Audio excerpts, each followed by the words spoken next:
السلام عليكم ورحمة الله وبركاته. اللهم صل وسلم وبارك على سيدنا محمد وعلى آله وصحبه أجمعين. وحشتوني جدا جدا. احنا عملنا لكم الطعمية بقى، باقي الفول المدمس هنعمله مع بعض بطريقة سهلة جدا.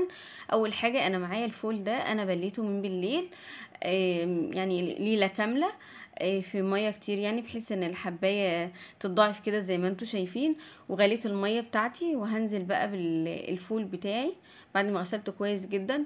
وكمان معايا هنا جزرايه كبيره كده انا بشرتها، وحبه عدس كده حلوين، ما تستغربوش فعلا العدس بيخلي طعمه حلو جدا. ومعايا طماطميه او اتنين على حسب ما انتي عايزه. وكمان بصلايه مقطعاها. وكمان حوالي فصين توم، ما تكتريش توم قوي. كل دول انا بس هسيب الفول يغلي بس غلوه معايا او اتنين، وبعدين هبدا اهدي عليه خالص اقفل.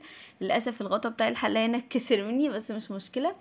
المهم احنا هنا ههدي عليه خالص، يعني شمعة كده يدوب. قعد معايا على النار حوالي 3 ساعات او 4 ساعات، مش هقولك لا، بس انا كنت مهديه النار عليه جدا جدا. بس ما شاء الله زي ما انتوا شايفين كده طالع مرهم كده، ما شاء الله دايب دوب كده. حابه بقى تخزنيه تخلطيه في الخلاط بقى وتعبيه في اكياس وتطلعي بقى على قد الاطباق كده، لو انتي حابه ان هو يكون مهروس في الخلاط او كده. او لو انتي حابه، في ناس بتحب تاكله حب كده يعني، ممكن تسيبيه زي ما هو كده، بس تخزني بقى على قد الوجبه يعني، او على قد الاكل بتاعكم. في علب بقى عندك موجوده، في اكياس موجوده، بس استني بس ان هو يبرد اهم حاجه.